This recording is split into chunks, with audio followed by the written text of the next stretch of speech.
CoinDesk winds down Ethereum Validator Zelda, and we now wait to get money back. Following last week's milestone Shanghai upgrade, we moved to wind down CoinDesk's Ethereum Validator project, but it could be a week before the 32 ETH we staked about $67,000 worth hits our wallet. C. Spencer Baggs, our Director of Engineering, breaks down the technical steps he's taken. As loyal valid points readers recall, CoinDesk set up its own Ethereum Validator, fondly nicknamed Zelda, in 2020 to witness firsthand the blockchain's landmark shift to an energy-efficient proof-of-stake consensus mechanism from its original proof-of-work, the same one used by Bitcoin. The goal was to learn, and to report. That transition was effectively completed last week, when Ethereum's Shanghai upgrade aka Shapella went live, enabling the first-ever withdrawals from the blockchain staking mechanism. In keeping with the original plan, we took the steps needed to wind down our validator and redeem our initial deposit of 32 ETH worth about $15,000 back in 2020, along with the extra ETH that Zelda was awarded over time for helping to keep the blockchain secure and running smoothly.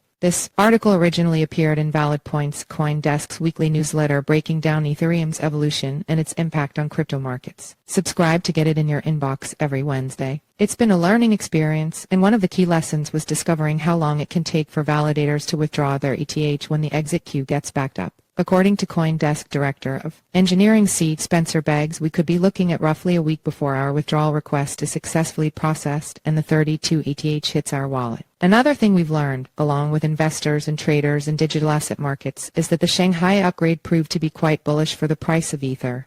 It wasn't the vicious sell-off that some analysts had warned would come. It was never our intent to speculate on the price of ETH, but after a rally in the second largest cryptocurrency to an 11-month high above $2,100, our original principal is now worth nearly $70,000. CoinDesk's validator rewards during the roughly 30-month experiment add up to 3,65,618 ETH, about $7,600, and as promised, we are planning to donate these profits to charity. Now that our validator project is concluding, it is also time to say goodbye to Valid Points, which was launched a few years ago to focus exclusively on Ethereum and the wider array of projects connected to it. But don't worry, the newsletter isn't going away. Next week, Valid Points officially becomes the protocol, which will focus on blockchain and crypto tech more broadly. You, reader, don't have to do a thing. Your existing subscription will carry over. We wish to thank former CoinDesk reporters Christine Kim and Will Foxley for having the foresight and fortitude to undertake this project and launch Valid Points back in 2020, along with all the other journalists who have contributed to the newsletter over the years. And a heroic shout-out goes to Baggs, who figured out how to do all of this and oversaw the technical aspects so competently. The following is a detailed walkthrough of the steps that Baggs took to wind down our Ethereum validator and redeem our staked Ether from the blockchain. The validator tracking app Bitcoin provided the snapshot below of our validator status at the start of the process. The yellow triangle with the exclamation mark shows that the validator had not yet updated its withdrawal keys. Baggs took the steps to exit on Friday, April 14, 2 days after the Shanghai upgrade successfully went through. Yes, we admit we attended the watch parties. He used the Ethereum Staking Deposit CLI, the official management service for generating the cryptographic keys used on the proof-of-stake blockchain, to generate a signed message known as BLS to execution change. This message is a command that informs the blockchain that we wanted to update our validator's withdrawal address, which hadn't been possible prior to the Shanghai upgrade. We then broadcast that message to our beacon node. I sign the message and send it to our beacon, and the beacon send it to the blockchain, Baggs said. Based on the guidance in this Ethereum Foundation FAQ on staking withdrawals, Baggs expected this step to take 2 to 3 days, but after just an hour, there was the status update below from Bitcoin. It had already gone through, with the withdrawal credentials successfully updated. Baggs logged into our server, using the program Lighthouse, which runs both our validator and beacon clients, and issued the request to exit. You just type a command, he said.